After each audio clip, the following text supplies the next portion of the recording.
ایک یہودی کو حضور صلی اللہ علیہ وآلہ وسلم سے چند دینار واپس لینے تھے۔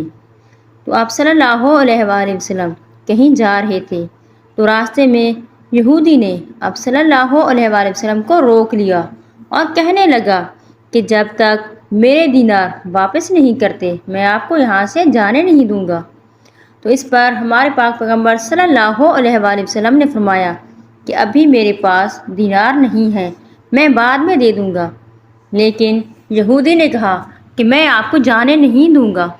اس پر ہمارے پاک پیغمبر صلی اللہ علیہ وآلہ وسلم نے فرمایا کہ ٹھیک ہے، پھر میں تمہارے ساتھ ہی رک جاتا ہوں۔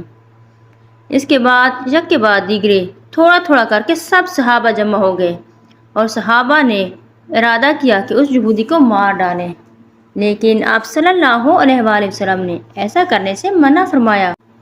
پھر دھوپ نکل آئی، تیز